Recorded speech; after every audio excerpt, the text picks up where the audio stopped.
आज धनतेरस है।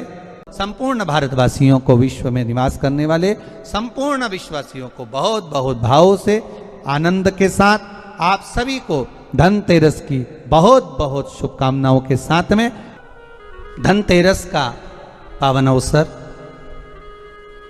जिस दिन धनवंतरी की पूजन हम सब अपने घरों में रहकर कर रहे हैं। तेरस ये नहीं कहती कि आपके पास में कुछ नहीं है तो आप कर्जा कर कर चांदी के बर्तन खरीद के लाओ। धनतेरस ये नहीं कहती कि आपके पास में कुछ नहीं है तो कर्जा कर कर आप सोने की अंगूठी बनवा कर लाओ।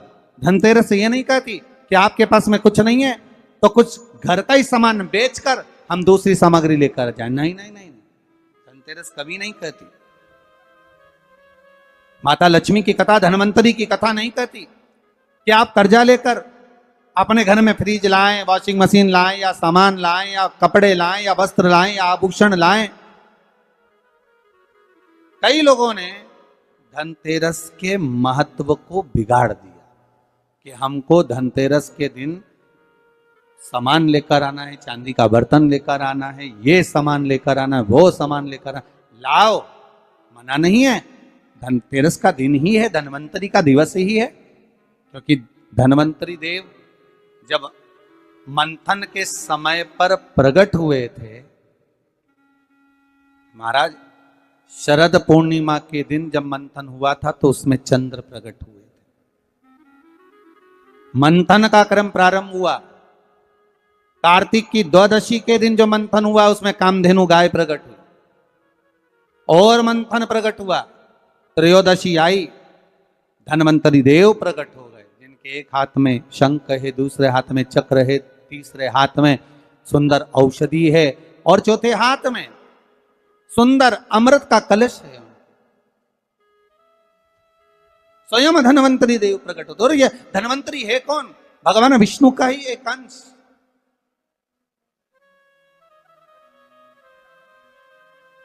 त्रयोदशी को धनवंतरी देव प्रकट हो गए। चतुर्दशी आई, मां कालका प्रकट हो गई। अमावस्या आई, माता लक्ष्मी प्रकट हो गई। ऐसे मंथन में निकल रहा, पर धनवंतरी के हाथ में अमृत कलश है। इसलिए हमारे यहां हिंदू धर्म में ये रीति रही है कि धनतेरस के दिन कोई सामग्री खरीदी जाती है, पीतल की, तांबे की, कोई वस्तु हम खरीदते हैं। पर आज का समय का जो फैशन बढ़ता गया तो कहा साहब चांदी के बर्तन खरीदना जरूरी है, चांदी का सामान खरीदना जरूरी है, सोने का पात्र, सोने की वस्तु खरीदना जरूरी है, ये सामग्री खरीदना। तो यहाँ शास्त्र नहीं कह रहा कि महाराज इतने महंगे महंगे पदार्थ खरीदो और घर में कर्जा कर लो। शास्त्र तो यह कहता है कि धनवंतरी की पूजन करना है आपको। अगर आप एक सामग्री भी लेकर आ रहे हैं तो उसमें आपका भाव जुड़ा होना चाहिए, कर्जा नहीं जुड़ा होना चाहिए।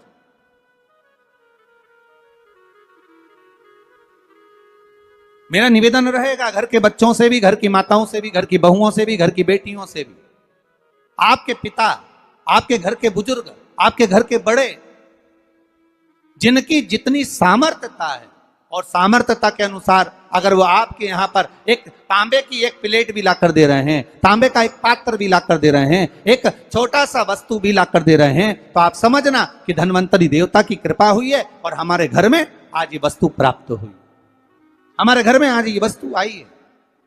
उसी को आप स्वर्ण की मान ले, उसी को आप चांदी की मान ले और उसी का पूजन कर। महाराज धनतेरस की कथा तो आप लोगों ने श्रवण करी होगी पहले। धनवंतरी की कथा, एक बार भगवान विष्णु मृत्यु लोक में भ्रमण करने निकले और भगवान विष्णु जब मृत्यु लोक में भ्रमण करने के लिए निकलते हैं, बड़े आनंद में जा रहे हैं। देवऋषि नारद उनका दर्शन कर रहे हैं। श्री नारद जी महाराज देख रहे हैं भगवान विष्णु जा रहे हैं, माता लक्ष्मी इनके पीछे पीछे चली। भगवान विष्णु ने पलटकर देखा, लक्ष्मी आप कहां आ रही हो? लक्ष्मी जी बोली, प्रभु मेरे को आपके साथ चलना। भगवान बोले, लक्ष्मी आप हमारे पीछे, हम दक्षिण की ओर जा रहे हैं और आप हमारे पीछे पीछे आ रही हो, इस दक्षिण की ओर आपको नहीं आना चाहिए, आप रुको। लक्ष्मी जी मानी नहीं।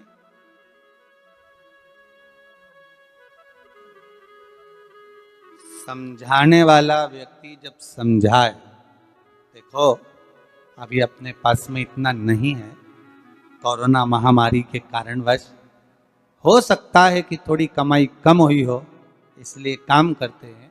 कोई वस्तु लेना है तो अपन बाद में ले लेंगे, अपन बाद में प्राप्त कर लेंगे। नहीं नहीं नहीं, मेरे को तो चाहिए।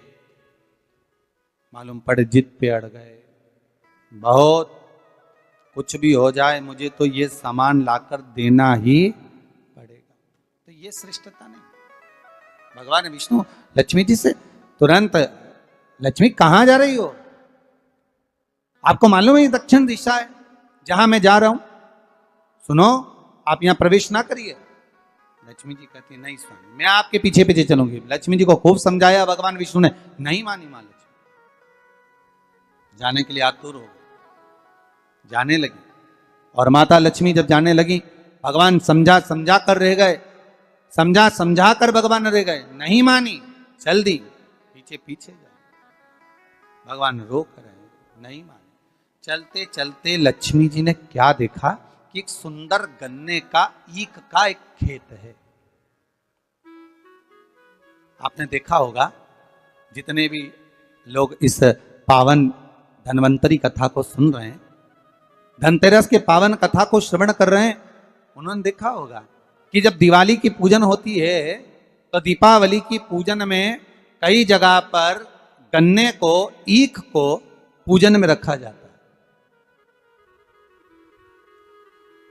अब भैया कोई ब्राह्मण देवता से पूछे कि महाराज जी ये गन्ना पूजन में क्यों रखा जाता है, लक्ष्मी जी की पूजन में? आपके बच्चे भी आपसे पूछ सकते हैं, मम्मी ये गन्ने का क्या प्रयोग है, ये ईख का क्या प्रयोग है कि माता लक्ष्मी की पूजन में गन्ना रखा जाए, ईख रखी जाए, इसका प्रयोग क्या? तो वो प्रयोग ये धन्वंतरी की कथा में आ रहा है, ये धनतेरस की कथा में आ रहा है।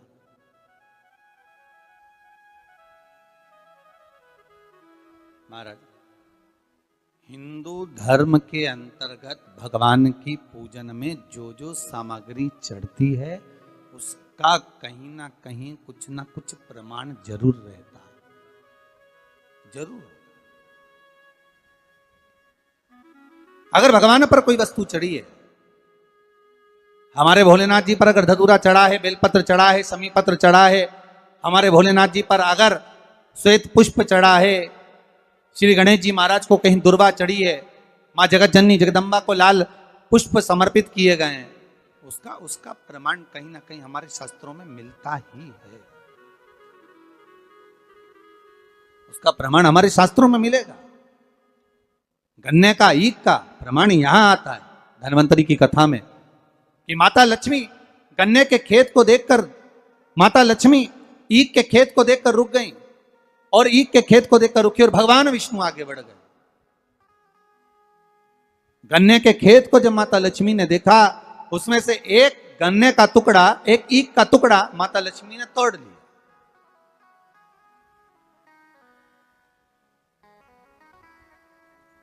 अब जब गन्ने का टुकड़ा तोड़ा, ईख का टुकड़ा जब माता लक्ष्मी ने तोड़ लिया, तब उस गन्ने को तोड़कर माता ने मुख में उसको खाना, चबाना चालू करा। उस गन्ने का रस माता प्राप्त करने लगी।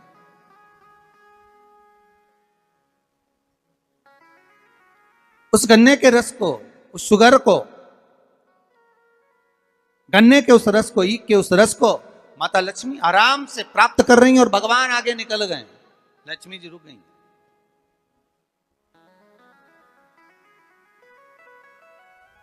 देखा माने, स्वामी तो आगे चले गए, स्वामी ने पलटकर देखा लक्ष्मी गई कहां। भगवान जब वापिस आ रहे थे लक्ष्मी जी को ढूंढने के लिए, देखने के लिए, तब माता लक्ष्मी उस गन्ने के खेत में खड़ी होकर गन्ने को खाते हुए जब देखी गई, भगवान विष्णु ने कहा लक्ष्मी आपने श्रेष्ठता का कर्म नहीं करा। बहुत सुंदर प्रसंग है महाराज जी, ध्यान दीजिएगा। किसी के खेत में चना लग रहा है, किसी के खेत में गन्ना लग रहा है, किसी के खेत में कोई फसल लग रही है, खेत के मालिक से बिना पूछे अगर तोड़ ली जाती है, प्राप्त कर ली जाती है और उसका सेवन कर लिया जाता है, तो उसका भी दोष हमारा हिंदू धर्म बताता है, हमारे शास्त्र बताते हैं कि उसका भी दोष है। पहले भी कथा में कहा, 5 चोरों की कथा कही थी, उसमें वर्णन किया था, भगवान को बिना दिए जो खा ले वो भी चोर है, बिना पूछे कोई वस्तु उठा ले वो भी चोर है, किसी के घर में बिना पूछे प्रवेश कर जाए, आपने दरवाजा नहीं बजाया, आवाज नहीं लगाई, बेल नहीं बजाई और आप घर में प्रवेश कर गए, चोर। चौथा, महाराज किसी का सामान रखा था, बिना पूछे उठा लिया गया, रख लिया गया, वो भी एक चोर है। और 5वां, माता पिता को दिए बिना जो एकांत में अपने कमरे में जाकर खा ले वो भी चोर है। परमात्मा को दिए बिना, माता पिता को दिए बिना, घर के बुजुर्गों को, घर के बड़ों को दिए बिना भक्षण कर लेना, पा लेना, वो भी चोरी। उन 5 चोर में एक चोर का प्रमाण यहां पर आ जाता है महाराज जी, कि किसी के खेत में, किसी के भवन में, किसी के घर में अगर आप प्रवेश कर रहे हो, किसी की कोई वस्तु रखी हुई है, उसको पहले आज्ञा लीजिए, पूछिए क्या हम ये ग्रहण कर सकते हैं, क्या हम ये ले सकते हैं। किसी के घर में प्रवेश कर रहे हो तो पहले आवाज लगाइए, दरवाजा बजाइए, बेल बजाइए, क्या मैं अंदर आ सकता हूं, क्या मैं प्रवेश कर सकता हूं। प्रवेश कर। महाराज जब प्रवेश हुआ, लक्ष्मी जी ने गन्ने को तोड़ा, खाया, ईख को देखा, भगवान नारायण को बड़ा क्रोध आया। नारायण बोले, ए लक्ष्मी तुम क्या कर रही हो, तुमने क्या खेत के मालिक से, किसान से पूछा, उस किसान से आज्ञा लिया आपने कि मुझे गन्ने खाना है, मुझे ईख खाना है, मुझे इसका रस प्राप्त करना है, आपने आज्ञा ली है, आपने पूछा है। माता लक्ष्मी जी हंसकर मुस्कुराकर बोलती हैं, पूरा ब्रह्मांड, पूरी पृथ्वी, संपूर्ण विश्व हमारा ही तो है। ये संपूर्ण ब्रह्मांड, संपूर्ण विश्व हमारा ही तो है। हम पूछें और हम आज्ञा लें तब प्रवेश करें, ये नहीं हो सकता। भगवान को क्रोध आ गया। भगवान ने कह दिया, लक्ष्मी तुमने इस किसान के घर में उसके बिना पूछे गन्ने को तोड़कर, ईख को तोड़कर तुमने उसका रस लिया है। 12 वर्ष तक तुम्हें किसान के घर में रहकर किसान की सेवा करना पड़े। 12 वर्ष तक आप उस घर में प्रवेश कर रहिए और उनके यहां सेवा करिए। करो सेवा। मुझसे गलती हो गई, आप अपने चरणों से मुझे दूर ना करिए। भगवान कहते हैं, सुनो लक्ष्मी, तुम्हें 12 वर्ष तक उस किसान के घर में, उस किसान के खेत में रहना ही पड़ेगा, रहना ही पड़ेगा। आपको किसान के खेत में रहना, ठीक है। लक्ष्मी जी रह रही हैं, किसान के यहाँ सेवा कर रही हैं। ऐसी रही लक्ष्मी मैया कि किसान के घर में धन, वैभव, सत्ता, प्रतिष्ठा सब मिल गई, सब कुछ आ गया किसान के घर में, सब कुछ। अब एक दिन 12 वर्ष जब पूर्ण हो गए, भगवान लक्ष्मी जी को ढूंढने के लिए निकले। लक्ष्मी जी से कहा, चलो आ जाओ। अब तो किसान को लगा कि मेरे घर में ये बूढ़ी माँ जब से रह रही है तब से हमारे घर में वैभव ही वैभव, अब इसको कौन जाने देगा। आपके घर में कोई ऐसा व्यक्ति आ जाए जिसके चरण पड़ते से ही आपके यहाँ खूब वैभव, धन, सत्ता सब कुछ प्राप्त हो जाए, तो आप में से कितने लोग हैं जो उनको वापिस जाने दोगे, निकलने दोगे, वापिस जाने दोगे? कोई नहीं जाने।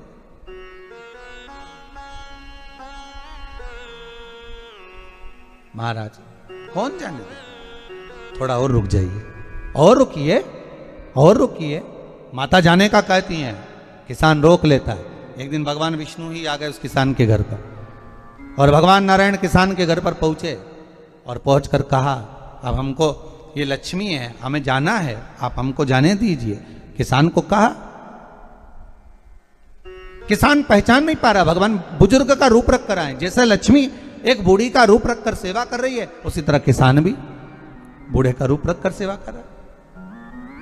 महाराज भगवान ने किसान को कहा कि तुम गंगा नहा कर आओ, तब हम जाएंगे। गंगा नहाते समय किसान के हाथ में कौड़ी दे दी। 4 कौड़ी लेकर किसान गंगा नहाने गया।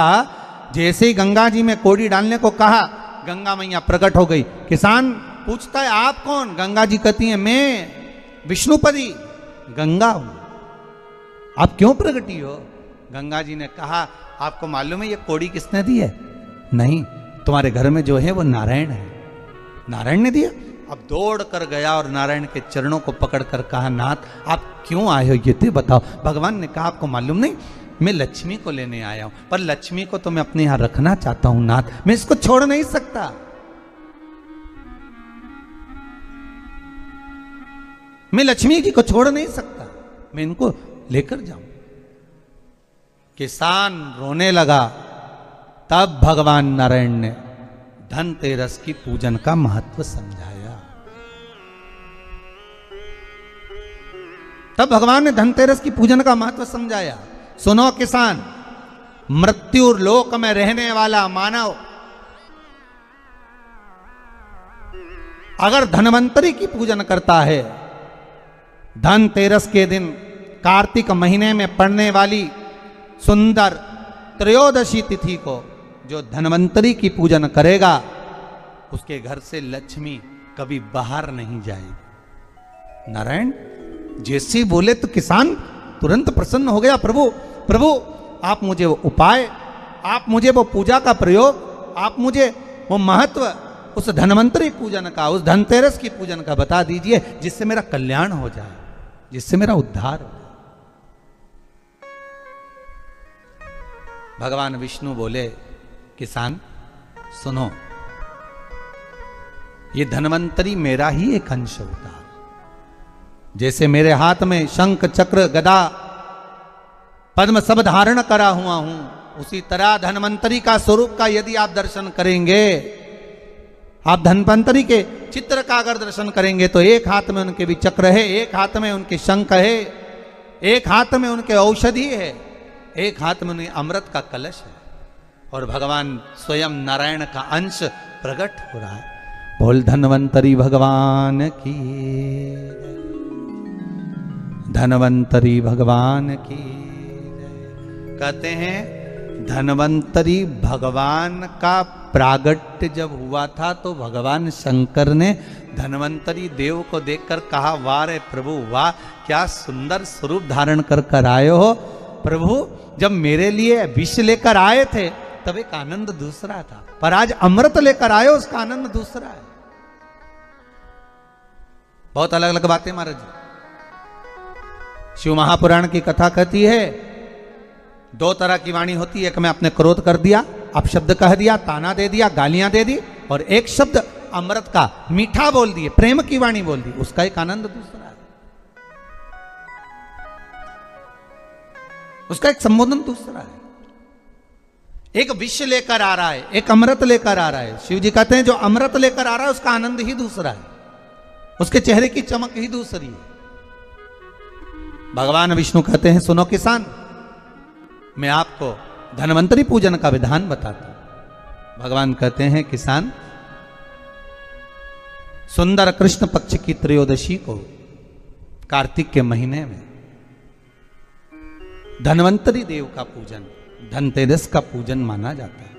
सुनो किसान, एक सुंदर भूमि पर देसी गाय का गोबर से लीपन कर कर, अगर गाय का गोबर ना मिले सुंदर जल से लीपन कर कर, वहां एक सुंदर चौक को पूर कर, आप सभी को ज्ञात होगा कि चौक पूरने में रंगोली का प्रयोग नहीं होता। आप लोगों को मालूम होगा चौक पूरने में आटा और हल्दी का प्रयोग होता है। काय का प्रयोग होता है? आटे और हल्दी का प्रयोग। आटे हल्दी का प्रयोग क्यों होता है? क्योंकि आटा समृद्धि को बढ़ाता है, लक्ष्मी वैभव को बढ़ाने वाली हल्दी होती है। इसलिए जब चौक पूरा जाता है भूमि पर, तो चौक पूरते समय आटा हल्दी का प्रयोग करते हैं। थोड़ा सा चावल का दाना या गेहूं का दाना रख दिया जाता है। उसके ऊपर एक सुंदर चौकी, एक चौरंग, एक पाटा रख दिया जाता है। भगवान विष्णु बता रहे हैं किसान को धनतेरस के पूजन का वर्णन, और जो भगवान विष्णु ने बताया है वही पूजन का वर्णन आप लोग श्रवण कर रहे हैं। आज धनतेरस है, आज धनतेरस का प्रयोग कर पूजन करें और शिव महापुराण के इस भाव को, विष्णु पुराण के इस भाव को, स्कंद पुराण के इस भाव को आप धारण करें, और जो विधान भगवान विष्णु बता रहे हैं उसके हिसाब से, उसके अनुसार आप लक्ष्मी का पूजन, धनतेरस का पूजन करें। चौकी लगाएं, चौरंग लगाएं, पाटा लगाएं, उस पाटे पर एक सुंदर लाल वस्त्र धारण करा दें, लाल वस्त्र बिछा दें। एक थाली लें, उस थाली पर कंकु से, रौली से, कुंकू से गिला कर स्वस्तिक का निर्माण कर दें। स्वस्तिक का निर्माण कर घर में अगर चांदी का सिक्का हो, अगर चांदी का सिक्का नहीं हो, चांदी का कॉइन नहीं हो, तो अपने घर का 1 का सिक्का, 2 का सिक्का, 5 का सिक्का, 10 का सिक्का, जो भी आपके घर में हो वो कॉइन ले लें महाराज, उसको थाली के अंदर रख दें स्वस्तिक के ऊपर। फिर उसका स्मरण करें। आटे के 7 दिए बनाएं, एक थाली में, एक प्लेट में रख लें, घी के दिए बनाएं और उसमें सुंदर बाती को लगा दें। ध्यान दीजिएगा, इसमें जो बाती लगेगी वो लंबी बाती लगेगी। लक्ष्मी जी की पूजन में जितनी भी बाती लगे वो लंबी लगे। महाराज घी के दिए लगा दें 7, सातों दियों को प्रज्वलित कर लें, प्रकट कर लें। एक दिया तेल का लगा लें। तेल का जो दिया लगाया है, जहां पर आपने सिक्का रखा है, कॉइन रखा है, उसका लेफ्ट हैंड, मतलब आप ऐसे बैठे हो तो आपका सीधा हाथ की ओर आप तेल का दिया लग दें। और जो 7 दिए आपने लगाए हैं वो लक्ष्मी जी के राइट हैंड, मतलब आपका लेफ्ट हैंड हो गया, लक्ष्मी जी का राइट हैंड, आपका लेफ्ट हैंड हो गया, आपका उल्टा हाथ। वहां पर 7 दिए जो आपने प्रज्वलित करे हैं वो प्लेट में रख दें। सुंदर थाली जो आपने पूजन की तैयार करी है उसमें कुंकू, रोली, हल्दी, अबीर, गुलाल, चंदन, मौली, लाल धागा, मौली, अमरबेल के टुकड़े, कमलगट्टे, हल्दी की गांठ, सुंदर भाव में उसको रख लें। जल का पात्र सुंदर आनंद से, जो क्वाइन चांदी का और देसी क्वाइन आपने जो रखा है उसका जल से पूजन करें। लक्ष्मी पूजन का समय अलग अलग होता है, पर धनतेरस की पूजन का जो समय है वो प्रदोष काल से प्रारंभ हो जाता है। कब से प्रारंभ हो जाता है? प्रदोष, क्योंकि शिव के द्वारा निर्मित है लक्ष्मी पूजन का भाव। महाराज क्वाइन का पूजन करें, कंकु आदि से पूजन करने के बाद दोनों सिक्कों को उठा लें। दोनों क्वाइन, जो चांदी का सिक्का है और जो देसी क्वाइन है, उसको उठाकर उस पर जो कलेवा है, मौली है, नाड़ा है, लच्छा है, उसको लपेटना प्रारंभ कर दें और उसको लपेटें। पहले चांदी का सिक्का लपेट दे, फिर देसी सिक्का जो आपने रखा है 1, 2, 5, 10 का जो सिक्का रखा है उसको लपेट, थाली में उसको रख लें। फिर वापस उस पर जल का छींटा देकर उसका पूजन करें। महाराज हल्दी, रौली, मौली, चंदन आदि लगाकर सुंदर भाव से चावल को हल्दी में भिगो लें और पीले चावल कर उल्टे हाथ में चावल लेकर माता लक्ष्मी के ऊपर जो 2 सिक्के रखे हैं उनका पूजन करें। साथ में जब चावल छोड़ते जाएं तो गणेश जी का भी स्मरण करते जाएं। हे रिद्धि सिद्धि के दाता श्री गणेश जी महाराज, आप हमारे यहाँ पर सदा माता लक्ष्मी को लेकर, कुबेर भंडारी को लेकर सदा विराजमान रहें, नारायण को लेकर सदा विराजमान रहें। चावल छोड़ते जाएं और बाबा से विनती करते जाएं, माता लक्ष्मी से निवेदन करते जाएं। भगवान शिव का स्मरण करें, भगवान नारायण का स्मरण करें, माता लक्ष्मी का स्मरण करें, रिद्धि सिद्धि के दाता भगवान श्री गणेश जी महाराज का स्मरण करें, छोड़ते जाएं। जब चावल पूर्ण छोड़ देवें, पूजन पूरी तरह से हो जाए, तब महाराज 7 सुंदर आनंद से अमरबेल के टुकड़े, अमरबेल वृक्ष पर एक पीले कलर की बेल चलती है, पीली, उसमें पत्ते नहीं होते, वो किसी भी वृक्ष पर डली रहती, वो अमरबेल कहलाती। ये अमरबेल लक्ष्मी पूजन में, समृद्धि के लिए, मकान के मुहूर्त के समय पर, गृह प्रवेश के समय पर बहुत कार्य आती है महाराज। ये अमरबेल को पानी की जरूरत भी नहीं पड़ती, आप रूप किसी वृक्ष पर डाल दी जाए वो अपने आप फलती चली जाती है। उसी तरह हमारे यहां भी हम भगवान से यही प्रार्थना करते, जैसे अमरबेल बिना पानी पड़े भी किसी भी वृक्ष पर डाल दी जाए पनपती जाती है, बढ़ती चली जाती है। ऐसे हमारे घर में बेभव लक्ष्मी बढ़ती जाए। अमरबेल के 7 टुकड़े, कमल गट्टे 7, हल्दी की गठान 7 माता लक्ष्मी को समर्पित कर दें। दोनों हाथों में हल्दी पिसी हुई लीजिए और माता लक्ष्मी के ऊपर उसे चढ़ाना प्रारंभ कर दीजिए। 7 बार पिसी हुई हल्दी वो सिक्कों पर चढ़ा दें, अपनी मनोकामना कर कर अपने घर में माता लक्ष्मी को विराजमान करने के लिए। जब हल्दी पूर्ण चढ़ जाए, हाथ में कुंकू ले लीजिए, रोली ले लीजिए, उस रोली कुंकू को भी माता लक्ष्मी को समर्पित करिए। तब इसके पश्चात सुंदर जो भी घर में मिष्ठान हो, मीठा हो, नहीं हो शक्कर हो, गुड़ हो, मिश्री हो, जो भी आपके पास में हो, खड़ी शक्कर हो, वो भगवान को माता लक्ष्मी को भोग रख दीजिए। अगर कुछ मीठा बना हो तो मीठा रख दीजिए। महाराज घर में संपूर्ण पूजन कर कर आपके घर में जो देवालय में भगवान बैठे हैं उनका भी पूजन करिए। पूजन करने के पश्चात आप माता लक्ष्मी से निवेदन करिए, हे माँ आप हमारे यहाँ सदा विराजमान हो। महाराज ये जो पूजन है भगवान विष्णु जो बता रहे हैं किसान को, ये 5 दिन की पूजन है पूरी पूरी। आज कौन से दिन का पूजन बता रहे हैं? पहले दिन का। आज धनतेरस से रूप चौदस, अमावस्या, एकम और दूज, ये 5 दिन तक दीपावली का पर्व मनाया जाता है, दीप महोत्सव मनाया जाता है। पूजन करने के बाद जो 7 दिए आपने प्लेट में रखे हैं, थाली में रखे हैं पूजन के लिए घी के, उन 7 दियों से माता लक्ष्मी की आरती उतारिए।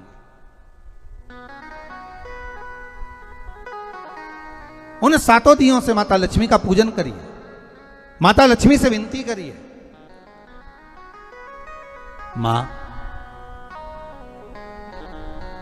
हम आपके पुत्र हैं, मां आप हमारे घर का रास्ता भूल गई हो, मां बहुत कष्ट है, बहुत दुखी है मां, पर भगवान शिव पर विश्वास कर कर, कुबेर भंडारी पर, कुबेरेश्वर महादेव पर विश्वास कर कर, भगवान नारायण के सुंदर प्रसंगों पर विश्वास कर कर, मां भगवान शंकर का अनुमोदन कर कर, हे मां आप हमारे घर में विराजमान हो, मां आप हमारे मार्ग को, हमारे घर को, हमारे घर के रास्ते को, हमारे घर के द्वार को आप भूल गई हो मां। हे बेबहू लक्ष्मी, हे धन लक्ष्मी, हे संतान लक्ष्मी, हे मां लक्ष्मी, हे धान्य लक्ष्मी, आप हमारे घर में विराजमान हो। 7 दीप जो प्रज्वलित करे हैं उससे माता की आरती उतारिए। फिर माता को झोली पसार कर प्रणाम कर कर भूमि पर नमन करो। जब झोली पसार कर प्रणाम करें, झोली को अपनी ओर गिरा लें और माता को नमन कर कर जो 7 दिए आपने लगाए हैं उन 7 दिए को अलग अलग स्थान पर ले जाकर, जैसे घर के हॉल में, एक रसोई घर में, एक जहां पर आप लक्ष्मी रखते हो उस स्थान पर, एक घर के द्वार के पास में, एक तुलसी के क्यारे के पास में, ऐसे अलग अलग 7 स्थान पर उन दीप को रख दिया जाए। महाराज एक भगवान का जहां पूजन हुआ है, लक्ष्मी की जहां आराधना करिए, एक दीप वहां पर भी रखा जाए। जो तेल का दिया लग रहा है उसके पास में, फिर कहेंगे तेल का दिया माता लक्ष्मी के उल्टे हाथ पर और घी का दिया माता लक्ष्मी के सीधे हाथ पर। मतलब जो सिक्के आपने रखे हैं उस सिक्के का उल्टा हाथ तेल का, मतलब आपका सीधा हाथ होगा जहां तेल का दिया रखाएगा, और जहां आपका उल्टा हाथ होगा जहां पर घी का दिया लगाएगा, वहां माता जी का सीधा हो गया, आपका उल्टा हो। माता का स्मरण, माता लक्ष्मी से निवेदन करिए, हे मां कृपा सागर, करुणा सागर मां आप भगवान विष्णु के साथ विराजमान हुए, आप भगवान नारायण के साथ में हमारे यहाँ सदा विराजमान हो माँ, ऐसी कृपा कर दीजिए। महाराज माँ से विनती कर कर बड़ा उत्साह, बड़ा उमंग, बड़ा आनंद रखना, ये भाव रखना घर में। भगवान विष्णु कहते हैं किसान से, हे किसान, आपने अगर धन्वंतरी की पूजन करी है, धनतेरस की पूजन करी है, कोई वस्तु, कोई सामग्री अगर आप लेकर आए हो, कोई पात्र लेकर आए हो, कोई तांबे का पात्र लाए हो, जो भी वस्तु आप नहीं लेकर आए हो, उसका भी पूजन उसी दिन कर लेना चाहिए।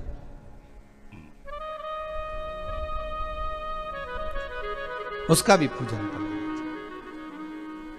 बड़ा भाव रखकर भगवान विष्णु ने किसान को बताया, बड़ा भाव।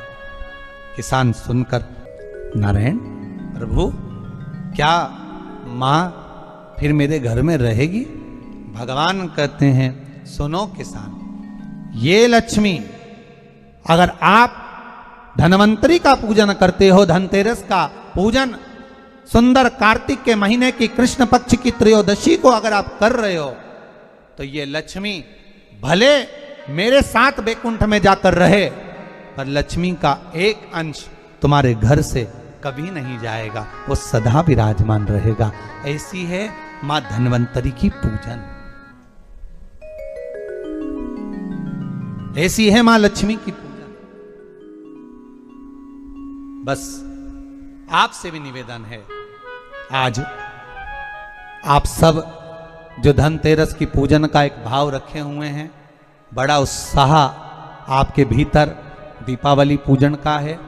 5 दिवस तक आप जो दीपावली का उत्सव मना रहे हैं, देखिए फिर निवेदन करेंगे, भगवान कभी आडंबर से, दिखावे से, भगवान कभी आडंबर से, दिखावे से प्रसन्न नहीं होता।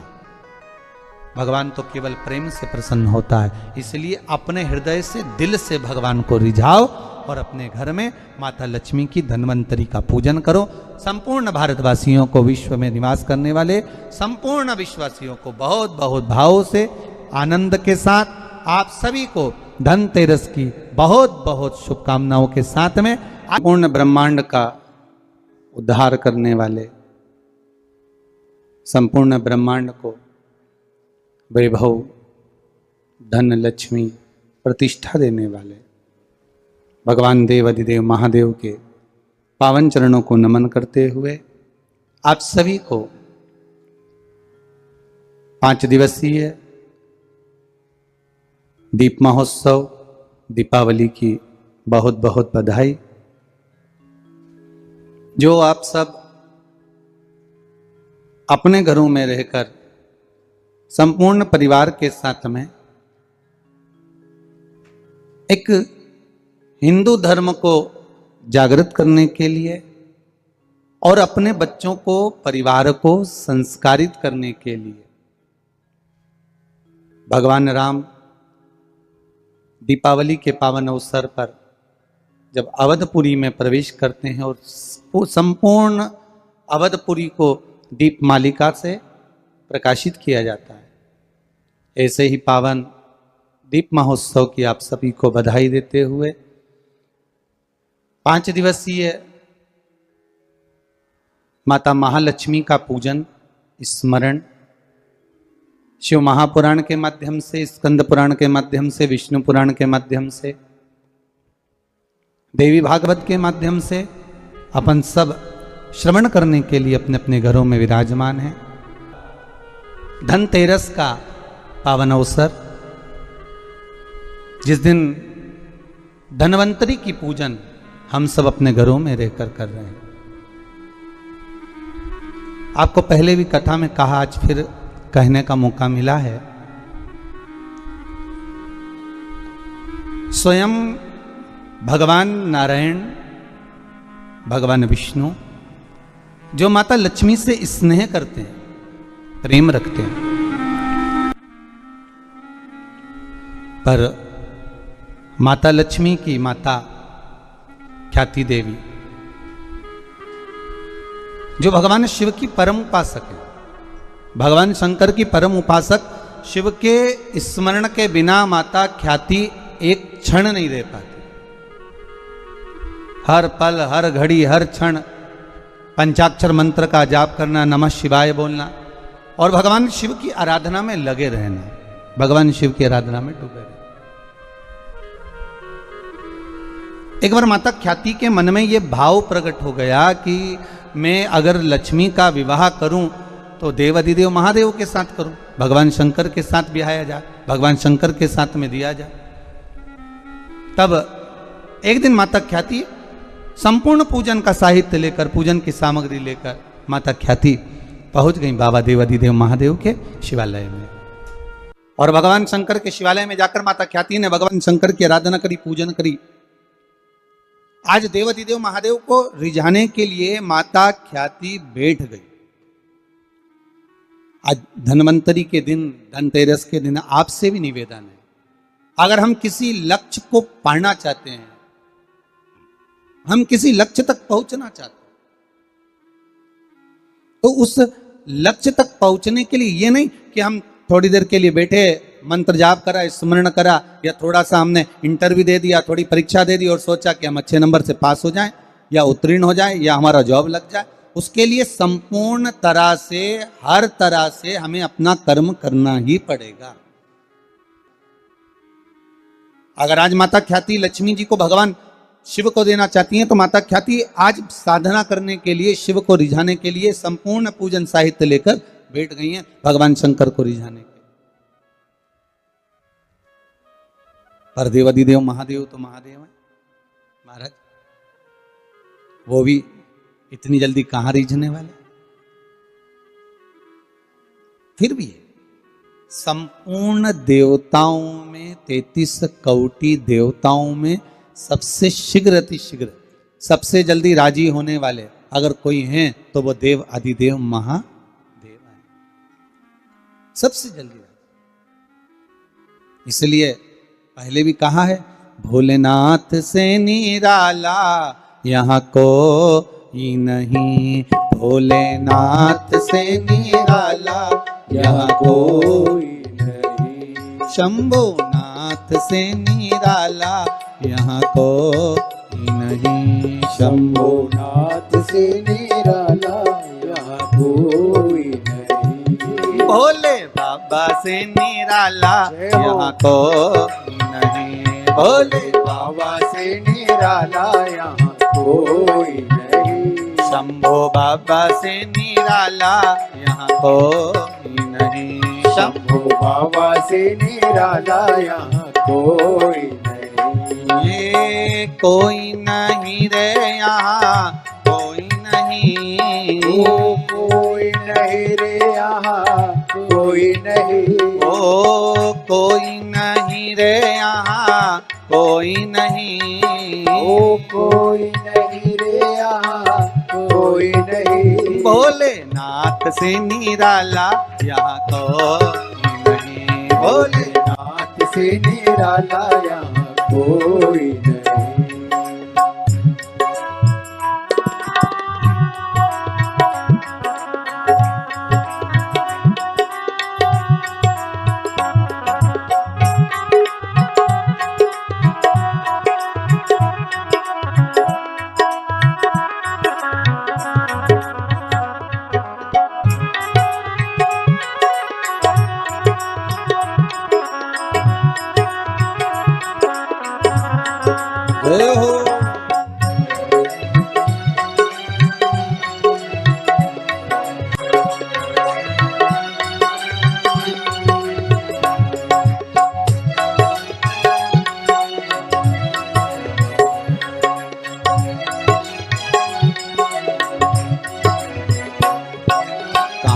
जब जब करमट बदले पाप चमकते अगले पिछले, आया जब जब करवट बदले पाप चमकते अगले पिछले, काया जब जब करमट बदले पाप चमकते अगले पिछले, आया जब जब करवट बदले पाप चमकते अगले पिछले, ऐसा जोग जगाने वाला कोई नहीं, ऐसा ज्योत जलाने वाला कोई नहीं, ऐसा जोग जगाने वाला कोई नहीं, ऐसा ज्योत जगाने वाला कोई नहीं, भोलेनाथ से निराला यहाँ कोई जय भोलेनाथ से निराला यहाँ कोई नहीं। शंभुनाथ से निराला यहाँ कोई, शंभुनाथ से निराला यहाँ कोई नहीं। ओ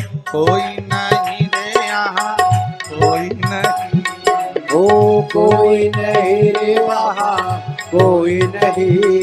ओ कोई नहीं रे यहाँ कोई नहीं, ओ कोई नहीं रे वहाँ कोई नहीं। भोले बाबा से निराला यहाँ कोई, भोले बाबा से निराला यहाँ कोई नहीं। शंभो बाबा से निराला यहाँ कोई नहीं, शंभो बाबा से निराला यहाँ कोई नहीं। ओ घड़दानी से निराला यहाँ कोई नहीं, ओ घड़दानी से निराला यहाँ कोई नहीं। हर हर महादेव। भगवान शिव के चरणों में बैठकर माता ख्याति भगवान शंकर की आराधना कर रही। बाबा आज प्रकट हो गए, मांगो क्या चाहिए आपको। माता ख्याति ने कहा बस निवेदन केवल इतना सा है कि अपनी बेटी लक्ष्मी का विवाह मैं आपके साथ में करना चाहती हूं। भगवान शंकर ने कहा नहीं, मैं आपकी पुत्री लक्ष्मी से विवाह नहीं कर सकता, मैं आपकी बेटी से विवाह नहीं करूंगा। क्यों? तुरंत मां बार बार ख्याति देवी कह रही और बाबा मना कर देते हैं, क्योंकि बाबा ने कहा ख्याति, ओ माता ख्याति, आपकी बेटी माता लक्ष्मी भगवान नारायण के लिए बनी।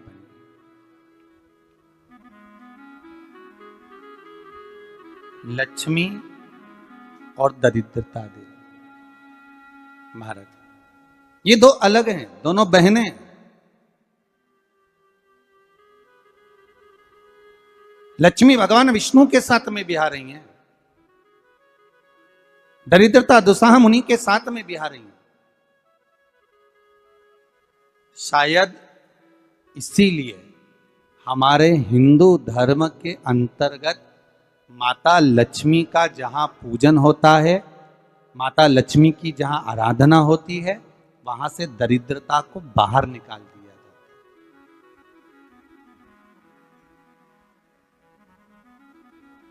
इतने दिनों पहले किसी के यहाँ 10 दिन 15 दिन 20 दिन पहले से सफाई का क्रम प्रारंभ हो जाता है।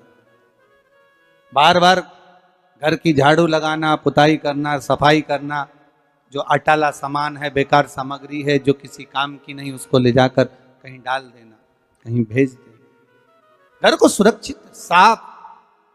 क्योंकि लक्ष्मी उसी घर में प्रवेश करती है जहां पर निर्मलता होती है, दरिद्रता वहीं प्रवेश करती है जहां आलस हो, बहुत सारा कबाड़ा जिसके यहाँ पड़ा हुआ हो, बहुत सारा फैलारा जहां पड़ा हुआ हो, झूठे बर्तन जहां पड़े हुए हों, झूठी सामग्री जहां पड़ी हुई हो, वहां पर दरिद्रता का प्रवेश हो जाता,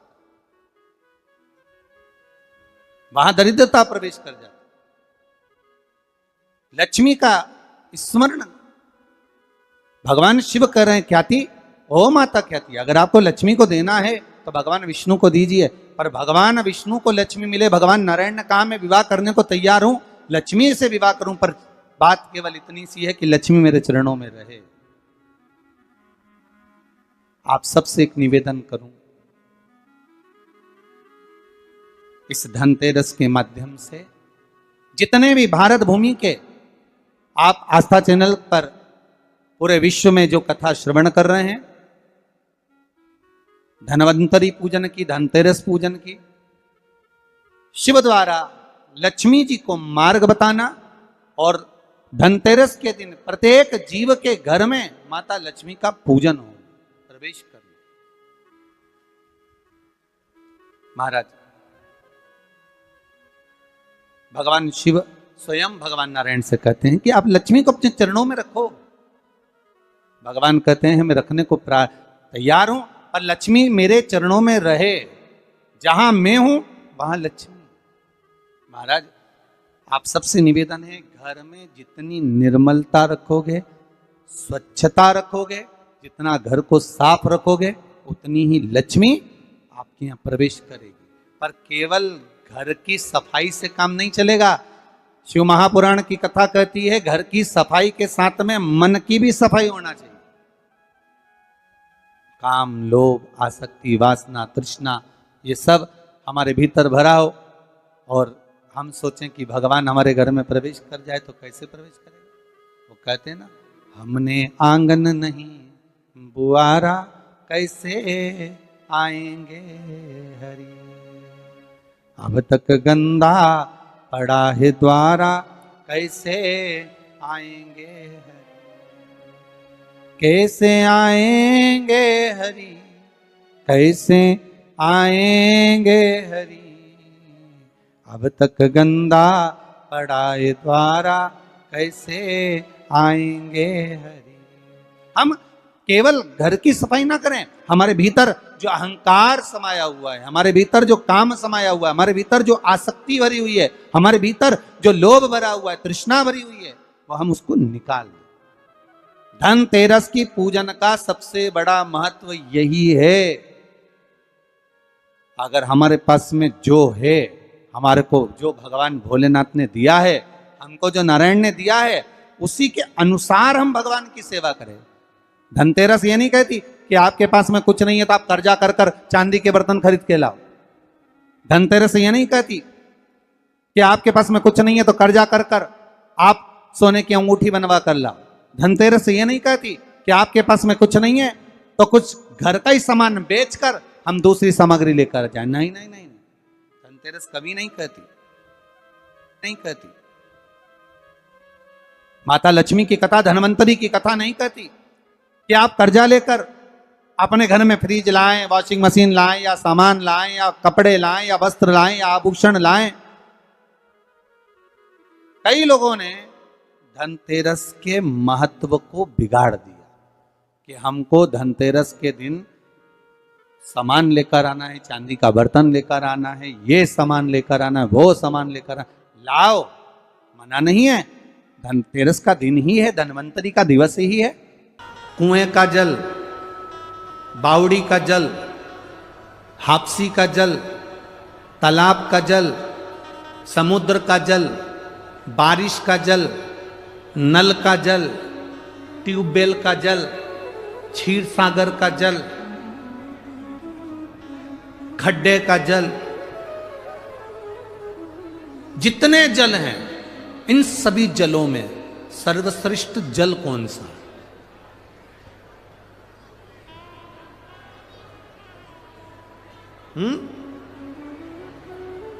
तालाब का जल, बावड़ी का जल, हापसी का जल, ट्यूबवेल का जल, कुएं का जल, बारिश का जल, खड्डे का जल, समुद्र का जल, सागर का जल, कूप का जल, कुएं का जल, इन सभी जलों में श्रेष्ठ जल कौन सा है? अगर आप अंदाजा लगाएंगे तो आपके स्मरण में आएगा, इसमें सर्वश्रेष्ठ जल अगर कोई सा होता है तो वो समुद्र का जल होता है। कारण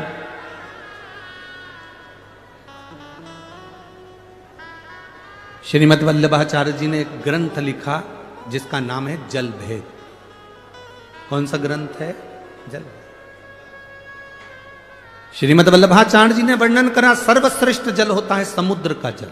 क्यों?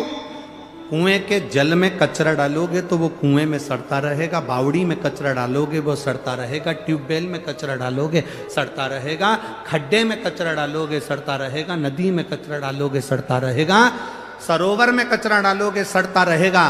पर समुद्र में अगर कचरा डाला है तो समुद्र की लहरें उस कचरे को किनारे पर लगा देती हैं, वापिस किनारा दे देती हैं। समुद्र कभी कचरे को अपने अंदर नहीं उतारता, समुद्र कचरे को किनारे पर लगा देता है। तो मेरे भारत की, देश की और विदेश में जितनी मेरी बहनें बैठी हैं उनसे एक ही निवेदन है, जब कोई तुम्हारे को भी कचरा दे, गाली दे, अपशब्द कहे, ताना दे, तो तुम समुद्र जैसा दिल रखकर कचरे को किनारा लगा दो। इस कचरे को किनारा तुम्हें लगाना।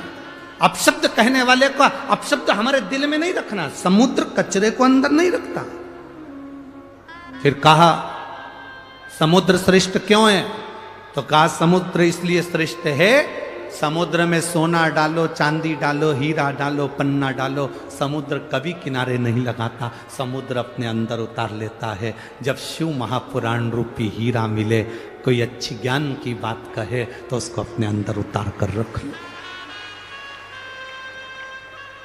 फिर कहा समुद्र का जल श्रेष्ठ क्यों है? तो कहा समुद्र का जल श्रेष्ठ इसलिए है क्योंकि समुद्र जब चंद्र बढ़ता है तो समुद्र उछलता है। बोलो री जीजियो सही है कि गलत है? चंद्र बढ़ता है समुद्र उछलता है, चंद्र घटता है समुद्र बैठ जाता है। समुद्र से हमें अपने को समुद्र जैसा बनाना है।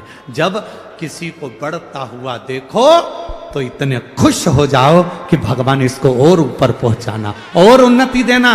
और चंद्र घटता है तो समुद्र घटता है। जब किसी को दुखी देखो, किसी को घटता हुआ देखो तो तुम्हारा दिल भी घटना चाहिए, तुम्हें भी नम्रता आना चाहिए। समुद्र क्यों अच्छा है? तो समुद्र इसलिए अच्छा है क्योंकि समुद्र खारा होता है, सच बोलने वाला हमेशा बुरा होता है।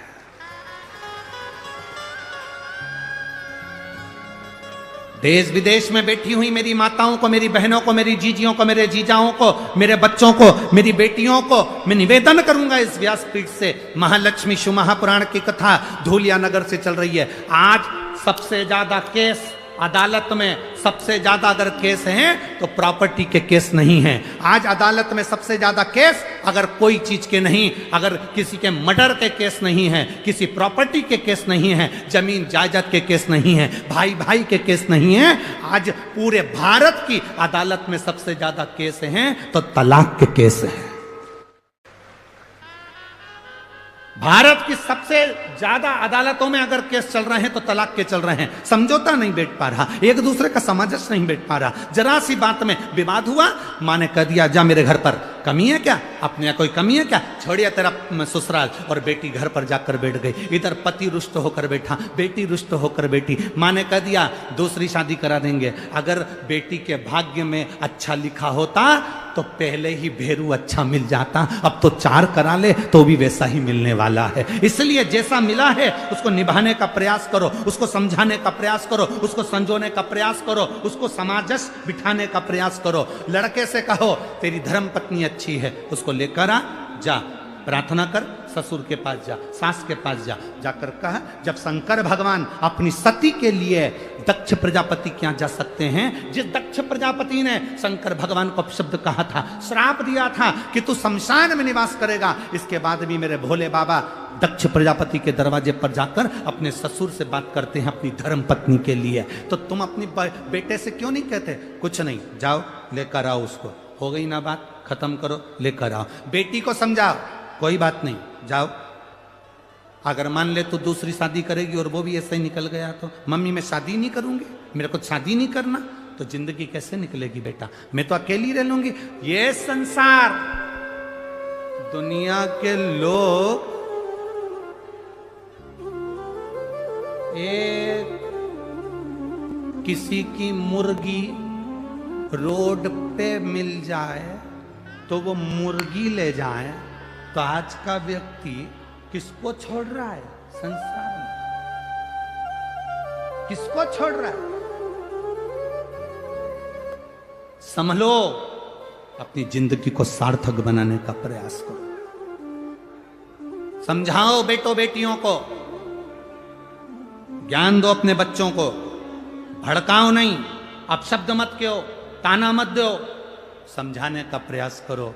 हो सकता है बेटा जिंदगी में यही लिखी हो, किस्मत में ऐसा लिखा हो, भाग्य के आगे किसकी चली। समझाओ। हम समझाते नहीं हैं, हम उल्टा अग्नि में घी और डाल देते। मत जा तू तो, रहने दे, अच्छा है, क्या करेगी जाके, क्या करेगा जाके, हम उल्टा और घी। समझाओ, जितना ज्ञान दे सकते हो दो। लोग कहते हैं गुरुजी आप शिव पुराण तो कम करते हो, बाकी की बातें ज्यादा करते हो। हमने कहा शिव पुराण सुनते सुनते तो तुम्हारी जिंदगी निकल गई। गीता प्रेस गोरखपुर की शिव पुराण घर में लिया और 25 बार पढ़ लो। पर जो जरूरी है, शंकर भगवान ने अपने जीवन में, दक्ष प्रजापति ने शंकर भगवान को श्राप दिया तो भी शंकर भगवान उनके दरवाजे पर गए। सती माता जलकर भस्म हो गई तो भी शंकर भगवान उनके द्वार पर गए। कभी उन्होंने विरोधाभास नहीं पाला, कभी उन्होंने अपशब्द नहीं कहा, कभी उन्होंने ताना नहीं दिया, कभी उन्होंने गाली नहीं दी। समुद्र जैसे बन जा। कोई ने अपशब्द कह दिया, यहां से सुना, यहां से निकाल। कुंडल काई के लिए पहनते हैं हम? आप लोग कुंडल काई के लिए पहनते हैं? सुंदर दिखने के लिए। अरे बोलो तो जम के। कानों में कुंडल काहे के लिए पहनते हो? सुंदर दिखने के लिए नहीं। कुंडल इसलिए पहना जाता है कि कानों में छेद हो जाएगा, अच्छी बात आएगी तो सीधे कानों में जाएगी, बुरी बात आएगी तो कुंडल में जो छेद है उसमें से आर पार हो जाएगी, अंदर नहीं जाएगी। अपने भीतर हम क्यों लेकर जाएं अपशब्दों को? अपने भीतर हम क्यों लेकर जाएं आड़ी तड़ी बातों को? कुछ श्रेष्ठता लेकर जाएं, कुछ अच्छा लेकर। लक्ष्मी,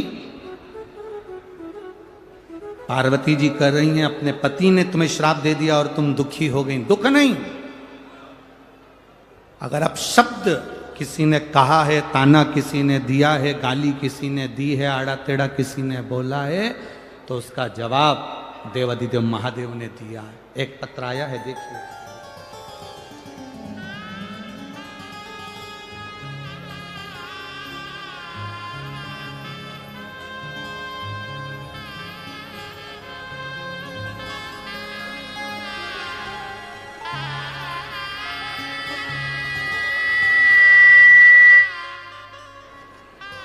मेरा नाम राहुल गिरासे है, राजपूत। सो विशाली गिरासे, राजपूत। गांव नवापुर, जिला नंदुरबार, महाराष्ट्र। मेरा मोबाइल नंबर ये है। कहीं बैठी हो तो हाथ हिला सकती हैं। अगर कहीं बैठी हो तो हाथ हिला सकती हैं। श्री राहुल गिरासे, सो विशाली गिरासे, नवापुर, जिला नंदुरबार, महाराष्ट्र। मोबाइल नंबर ये है। कहीं बैठी हैं? अच्छा ठीक है, हाथ हिला दो एक बार। हाँ ठीक ठीक है, दिख है। गुरुजी, मेरी बेटी धृति की उम्र 5 महीने है।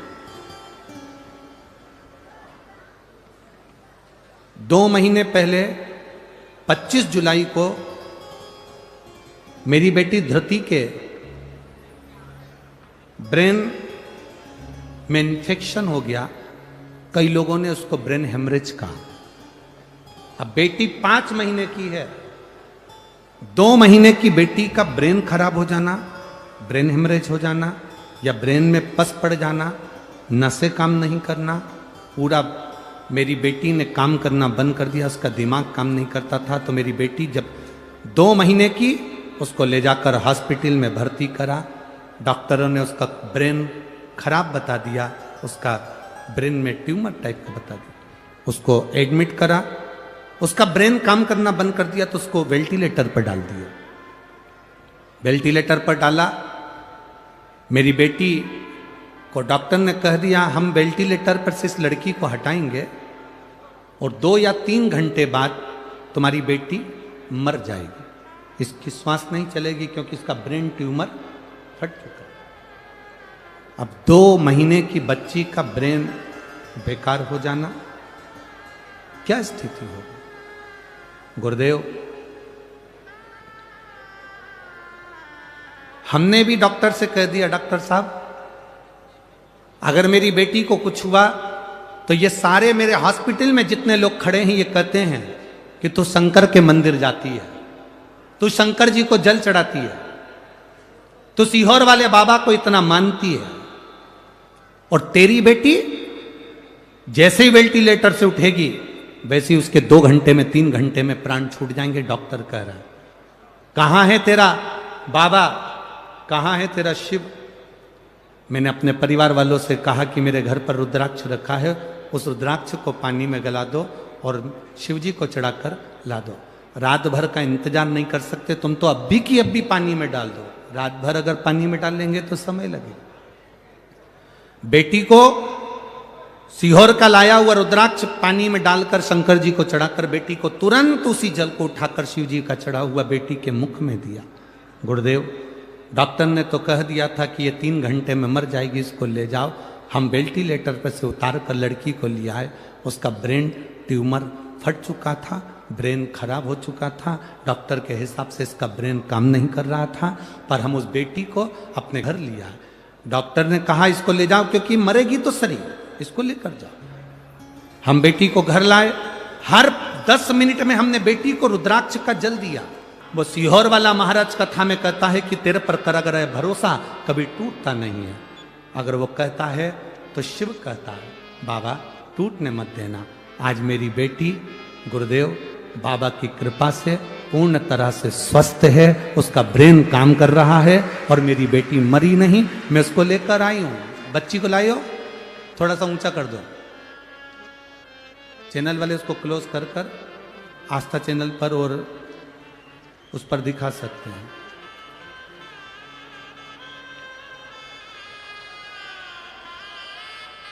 आप लोग एलईडी पर और आस्था चैनल पर उस बच्ची को देख सकते हैं।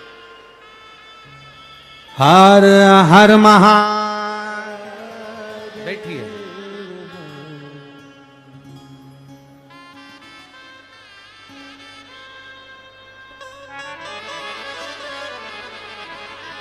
हमारे बीच में महाराष्ट्र शासन के कैबिनेट मंत्री, धुलिया के पालक मंत्री माननीय श्री गिरीश भाऊ महाजन जी यहाँ पधारे हुए हैं।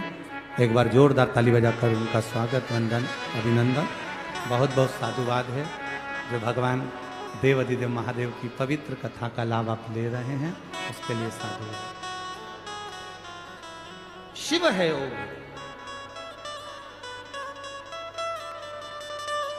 अब भरोसा देखिए, उस पत्र में उस मां ने लिखा, इस पत्र के अंदर, कि डॉक्टर कह रहा है 2 से 3 घंटे के अंदर ये बच्ची मरेगी। जैसी वेंटिलेटर पे से उतरे आप इसको ले जाओ। पर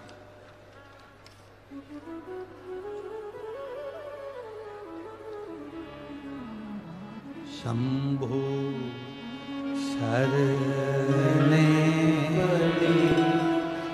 मांगो हरि दुख काटो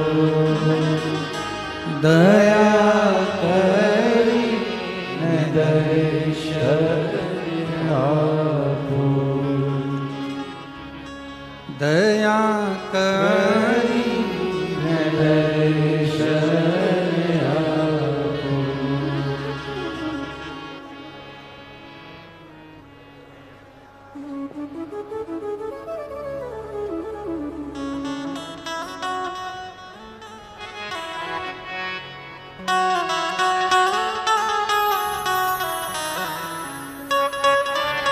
शिव कथा कह रही है। लक्ष्मी जी को पार्वती मैया समझा रही है।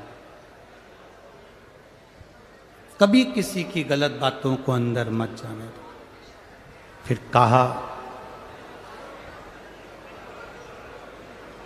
जब अपने को लगने लगे कि अपन बहुत दुखी हैं, लक्ष्मी आपको लग रहा है कि आप दुखी हैं, परमार्थ का कार्य करना प्रारंभ कर दो।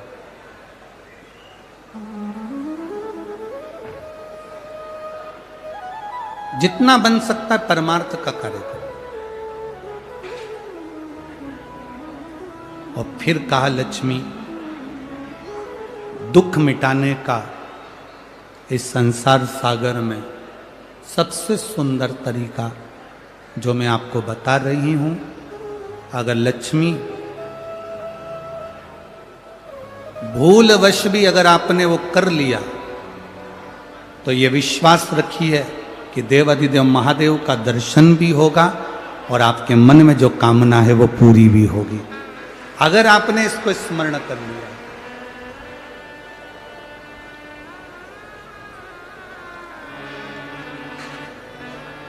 लक्ष्मी जी ने हाथ जोड़कर निवेदन करा, पूछा, मैं अंदर से बड़ी दुखी हूं, बहुत तकलीफ है, बहुत कष्ट है, बहुत ज्यादा दुख है, कष्ट है। आप मुझे बताएं कि मेरा वो दुख मिटेगा कैसे, मेरा वो कष्ट कटेगा कैसे। जो पार्वती जी ने लक्ष्मी जी को कहा है दुख मिटाने के लिए उपाय जो बताया, वह आप भी अपनी जिंदगी में धारण करिएगा। सुनो लक्ष्मी,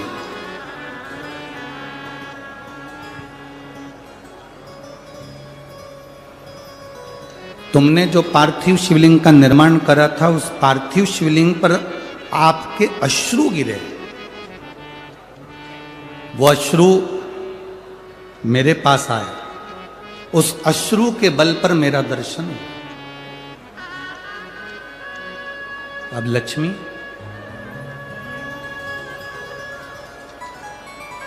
इस संसार सागर में भूमंडल पर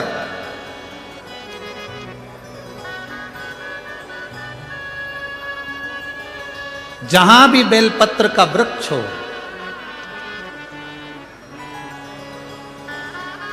ये भूमंडल पर, इस संसार सागर में जहां पर भी बेलपत्र का वृक्ष हो, उस वृक्ष की छांव में आप प्रतिदिन प्रदोष काल में यदि बेलपत्र के वृक्ष का दर्शन कर कर शिव नाम का जाप करोगी तो भगवान देवाधिदेव महादेव का दर्शन अवश्य होगा और दुख कटेगा। एक कथा आप लोगों ने अगर सुनी होगी, पहले हमने एक बार परली बैजनाथ में सोमानी जी कथा कराए थे। तो परली बैजनाथ में जब सोमानी जी कथा कराए थे तो उसमें हमने एक बात कही थी, उसका स्मरण यदि आपके अंदर होगा तो आपको स्मरण में आ जाएगा।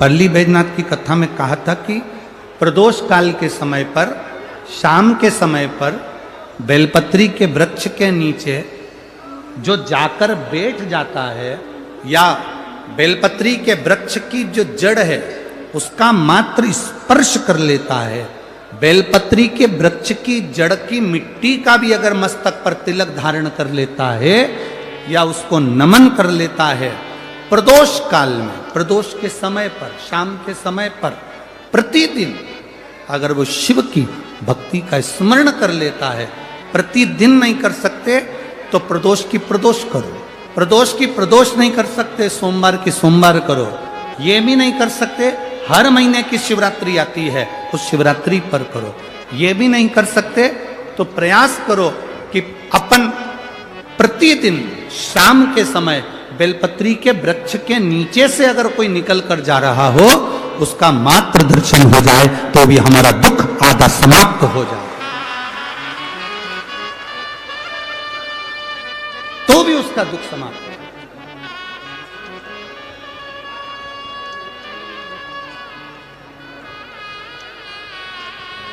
शंभु शरणे मांगो हरि रे,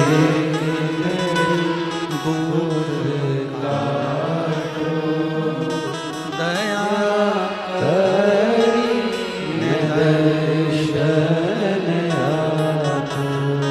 ये दुख समाप्ति का सबसे मूल केंद्र बिंदु है। मतलब अगर हम कहें कि अगर दुनिया के व्यक्ति को बहुत ज्यादा दुख है, बहुत ज्यादा कष्ट है, बहुत ज्यादा बीमारी है, बहुत ज्यादा रोग है, बहुत ज्यादा तकलीफ है, तो बेलपत्री के वृक्ष की छांव सुख देती है। एक पत्र आया है, देखिए।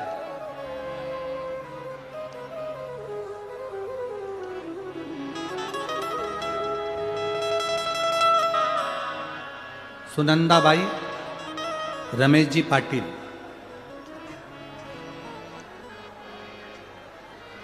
कृषिनगर धूलिया, कहीं बैठी हो तो हाथ हिला सकती हैं।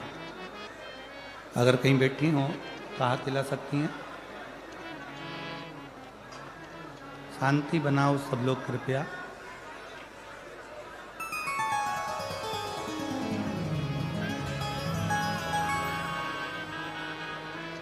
सुनंदाबाई रमेश जी पाटिल, कृषिनगर धूलिया, कहीं बैठी हो तो हाथ हिला सकती हैं। हाँ ठीक है, दिख गए, हाथ हिला दो एक बार। ठीक है, हर हर महादेव।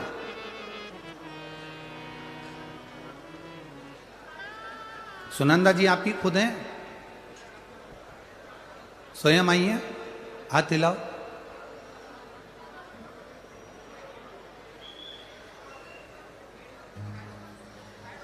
गुरुदेव, गर्भाशय के नीचे गांठ हो गई थी। जब मेरे दोनों बच्चे मुझे खानदेश कैंसर सेंटर धूले यहाँ ले गए और वहाँ जांच के बाद पता चला कि मुझे गर्भाशय के नीचे जो गांठ हुई है, उस गांठ को उसमें से थोड़ा सा पस निकाल कर उसको भेजा गया जांच के लिए, जिसके अंतर्गत मुझे कैंसर बताया गया।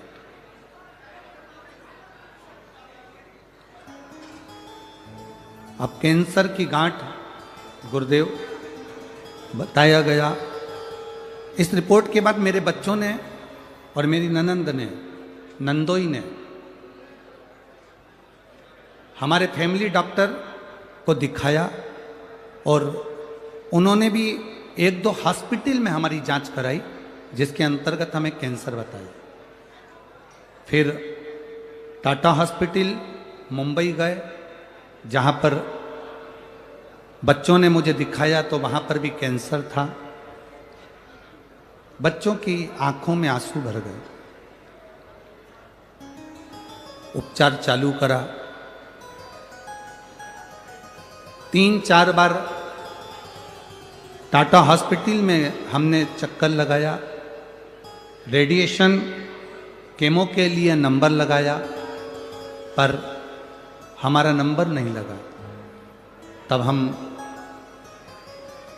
वहाँ से ठाणे आ गए और वहाँ पर आने के बाद हम वहाँ से वापिस डॉक्टर से पूछ कर कि हमारा कीमो नहीं हो रहा है, थेरेपी नहीं हो रही, हम वापिस अपने गांव जाएं।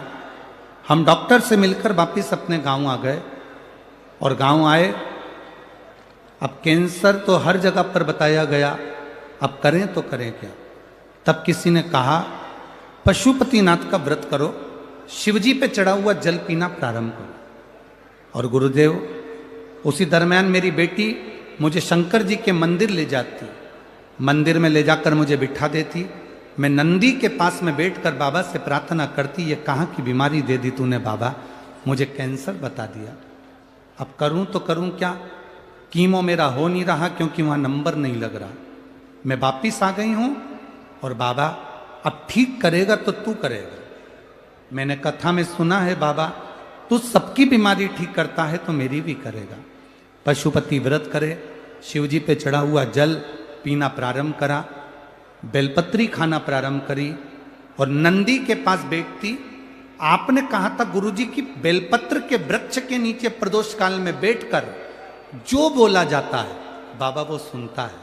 मैं बेलपत्र की वृक्ष की छांव में बैठ जाती, वहाँ की मिट्टी मेरे पेट पर लगा लेती, बाबा को प्रार्थना करती, दिया लगाकर वापिस आ जाते। बाबा की मैं क्या गुणगान करूं गुरुदेव।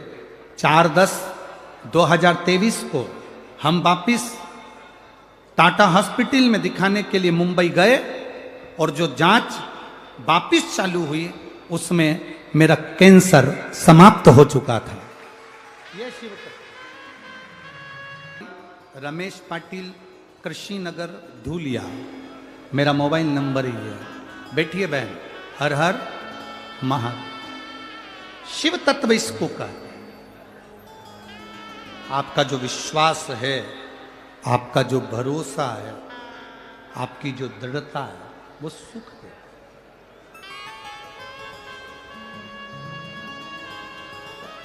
और खाली न जाता कोई दर से तुम्हारे, खाली न जाता कोई दर से तुम्हारे, मैं भी खड़ी हूँ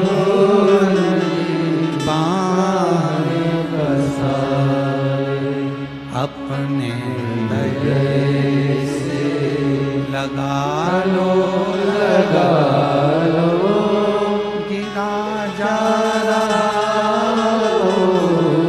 उठा लो,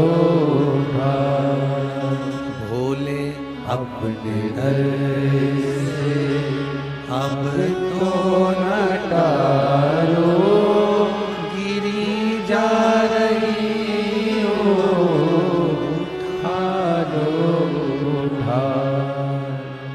जो दिल से पार्वती जी लक्ष्मी जी से कह रही है। महालक्ष्मी शिव महापुराण की कथा कहती है कि लक्ष्मी, अगर बेलपत्र के वृक्ष के नीचे से कोई निकल कर आ रहा है और उसकी शरीर की रज का भी स्पर्श हो जाए तो तुझे शिव का दर्शन हो। मेरी जीजियों, मेरे जीजाओं, मेरी बेटियों, मेरे भाई, तुम कंपटीशन एग्जाम में बैठ रहे हो, पढ़ाई कर रहे हो, तैयारी कर रहे हो, गवर्नमेंट जॉब की तैयारी कर रहे हो। ये जितने पत्र यहाँ पर रखे हैं, जितने पत्र यहाँ पर हैं, इस चौकी के नीचे भी जितने पत्र रखे हैं, यहाँ पर भी जितने पत्र रखे हैं, आप उन पत्रों में से सारे पत्र निकाल कर देखना। जिन जिन बेटों ने, जिन जिन बेटियों ने गवर्नमेंट जॉब की तैयारी करी और शंकर भगवान पर भरोसा कर कर और अपना कर्म पूरा कर कर एग्जाम दिया, उनकी नौकरी लगी। कम से कम इसमें से 70% पत्र ऐसे हैं जिसमें नौकरियां लगी, जहां बच्चों को सुख का अनुभव हो।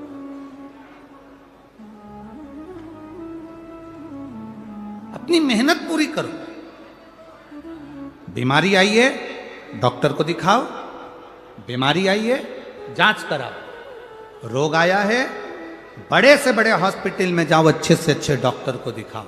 उसने दवाई लिखी, खाओ।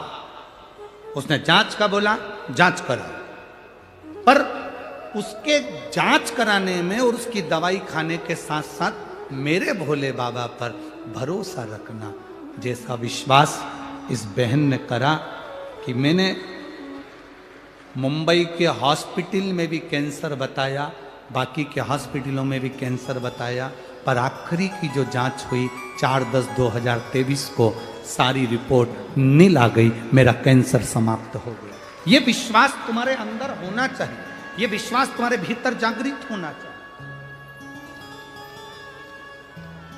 एक महिला ऐसी बैठी है इस कथा में जिसका पति 2013 में शांत हुआ।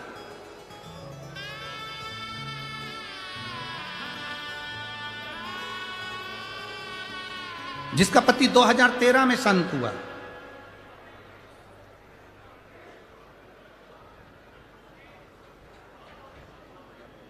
पति जो इसमें लिखा है, कभी उसका भाई 2013 में शांत हुआ और भाई 2013 में शांत हुआ, जो कि पुलिस में नौकरी करता था, एक्सीडेंट में चला गया था। उस 2013 में गए हुए भाई के जाने के बाद उसके घर के किसी व्यक्ति को नौकरी नहीं मिली। 2013 में शांत हुआ, पत्नी को भी नौकरी नहीं मिली, परिवार के किसी व्यक्ति को नौकरी नहीं मिली। तब मैंने अपने भाई की धर्मपत्नी को कहा, मेरी भाभी को, भाभी एक बार प्रदोष काल में शाम के समय बेलपत्री के पेड़ के नीचे जाके बैठकर श्री शिवाय नमस्तुभ्यम का जाप करो, शंकर भगवान का पशुपति व्रत करो। मेरी भाभी ने व्रत करा और 20 साल के बाद नौकरी मिली। 2023 में वो नौकरी प्राप्त हुई। 2013 में मरा। पत्र लिखा है कविता किशोर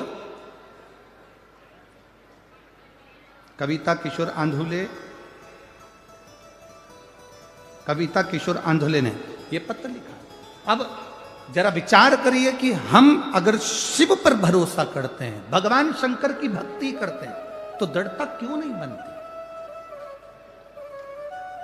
कोई कहता है कि भगवान शंकर की पूजन तो ब्राह्मण करते हैं, कोई कहता है कि वैश्य करते हैं, कोई कहता है क्षत्रिय करते हैं, कोई कहता है शूद्र करते हैं। शिव महापुराण की कथा कथी है, जिसको सब ठुकरा देते हैं उसका एक है, वो देव अधिदेव महादेव। राम जी के मंदिर के पट बंद हो जाते हैं एक समय में। तुम्हारे यहां बंद होते कि नहीं होते वो मालूम नहीं, बोलो होते कि नहीं होते? कृष्ण भगवान के मंदिर के पट बंद हो जाते हैं एक समय में, दत्त मंदिर के पट बंद हो जाते हैं एक समय में, भवानी के मंदिर के पट बंद हो जाते हैं एक समय में, बैकुंठ के पट बंद हो जाते हैं एक समय में, ब्रह्मलोक के पट बंद हो जाते हैं एक समय में, इंद्रलोक के पट बंद हो जाते हैं एक समय में। केवल एक देवता ऐसा है जिसके दरवाजा नहीं है, पट नहीं है, वो खुले आसमान में कैलाश पर रहता है, इसलिए उसका दरवाजा खुला रहता है।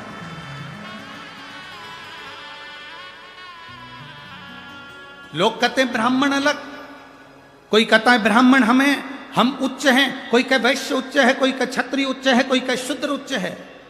मेरे राम जी महाराज ने पृथ्वी पर प्रकट हुए थे तो मेरे राम जी के जन्म के समय पर 4 हाथ थे। कितने हाथ थे? जम के बोलो जरा। 4। आप लोग स्तुति गाते हैं, भय प्रगट कृपाला दीन दयाला, उसको पढ़िएगा।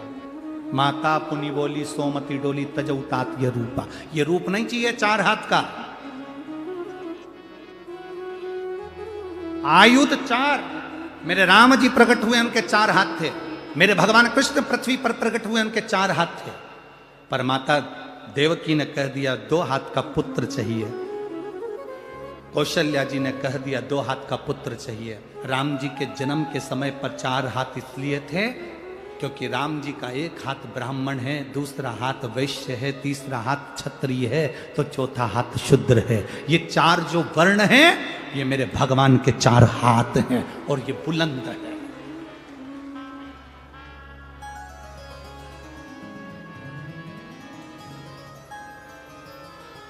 जो दुनिया में जितनी जातियां हैं, दुनिया में जितनी समाजें हैं,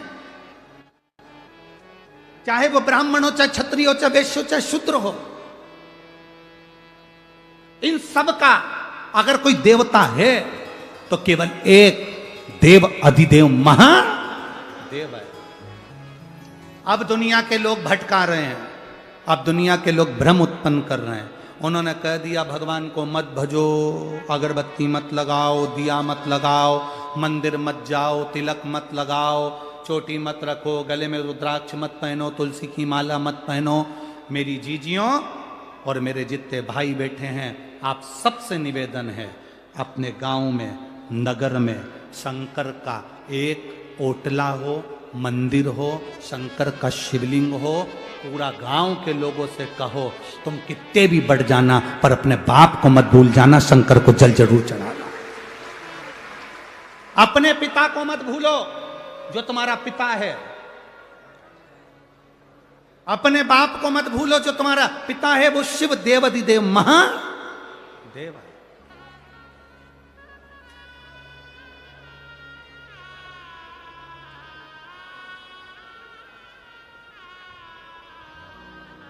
उसको नहीं भूल। कैसे भूल सकते? वो करुणा इतनी करता है, शिव है, कृपा सागर कहते हैं उसको। कितना भी दरिद्र से दरिद्र व्यक्ति है, कितना भी दीन से दीन व्यक्ति है, एक नियम वो अगर अपनी जिंदगी में बना ले, प्रदोष काल में, प्रदोष के समय पर बेलपत्री के वृक्ष के नीचे एक बार जाकर नमन करना और प्रदोष काल में शंकर भगवान के मंदिर में दिया लगाना, ये दो चीजें अगर वो 3 महीना भी लगातार कर ले तो उसके जीवन में कभी कोई समस्या आ ही नहीं सकती, कोई दुख आ ही नहीं सकता।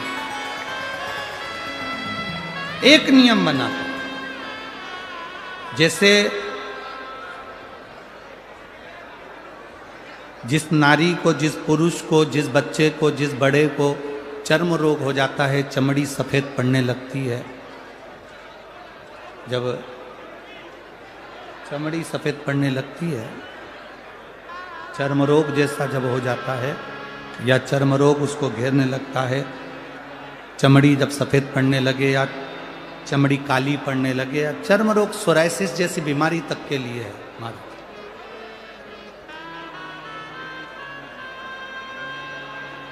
बेलपत्री के वृक्ष के नीचे की मिट्टी, बेलपत्री के वृक्ष के नीचे की मिट्टी, उसको जिस पात्र के अंदर शिवलिंग बनाने के लिए हम गलाएं, जिस पात्र के अंदर हम शिवलिंग बनाने के लिए उसको गलाएं और शिवलिंग का निर्माण कर कर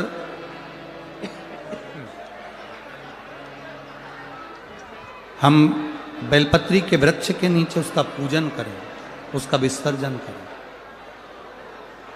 और बेलपत्री के नीचे की जो मिट्टी है, जिस पात्र में गलाई जाती है, उस पात्र के पानी का स्नान, उस मिट्टी का थोड़ा सा भाग अपने शरीर पर लगाकर, जहाँ सफ़ेद चमड़ी हो रही हो या श्वेत चमड़ी हो रही हो, वहाँ लगाकर और उसका स्नान करना यदि हम प्रारंभ करें।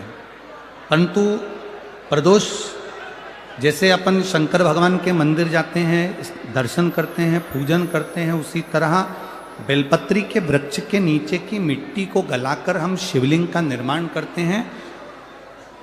स्नान करना या शरीर पे लगाने के साथ में सबसे ज़्यादा जरूरी है शंकर भगवान के उस शिवलिंग की पूजन करना, पार्थिव लिंग की पूजन करना। लगभग 2 शिवरात्रि निकलेगी महीने की, और बाबा जहां जहां से चमड़ी सफेद हो रही होगी वहां वहां से धीरे धीरे बाबा अपने असली रंग को देना प्रारंभ कर देता है। इतना बेलपत्री के वृक्ष की पार्थिव लिंग निर्माण और पूजन की उस मिट्टी का इतना वर्णन हमारे शास्त्र करते हैं, इतना वर्णन।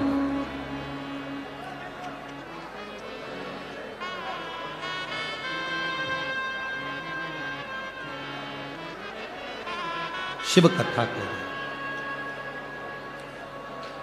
शिव महापुराण की कथा वर्णन कर रही। स्वयं भगवान देवादिदेव महादेव ने नारायण से जाकर प्रार्थना करी, स्वयं भगवान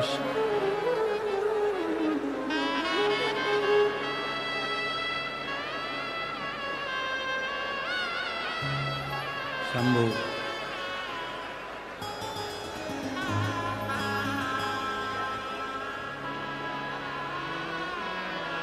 स्वयं भगवान शंकर ने नारायण से जाकर प्रार्थना करी कि माता लक्ष्मी आपके लिए तप साधना कर रही हैं, आप उनको जाकर दर्शन दीजिए।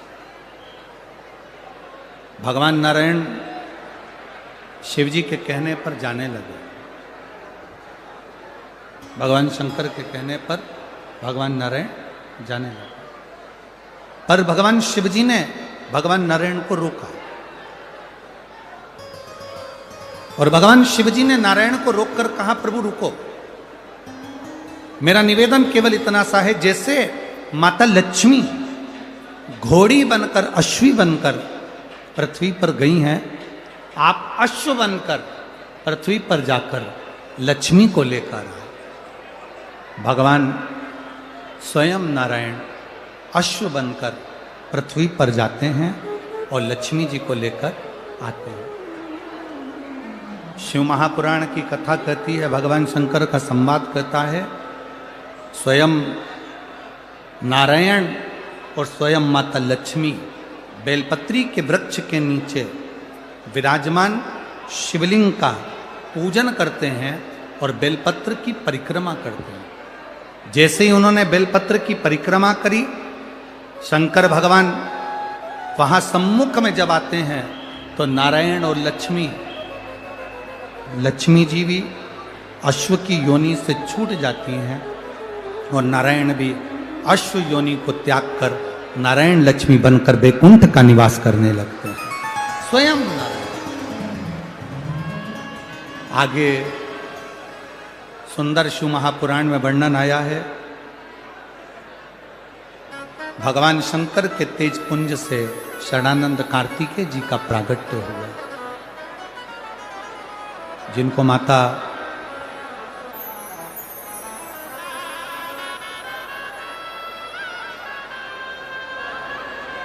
पार्वती जी ने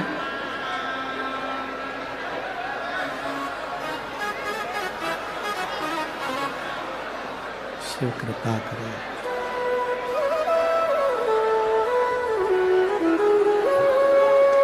सदानंद कार्तिकेय जी का संवाद आता है, जहां पर माता पार्वती जी स्वयं कार्तिकेय बाबा से कहती हैं कि कार्तिकेय, तारकासुर के हृदय में तुम्हारे पिता शिव बसते हैं,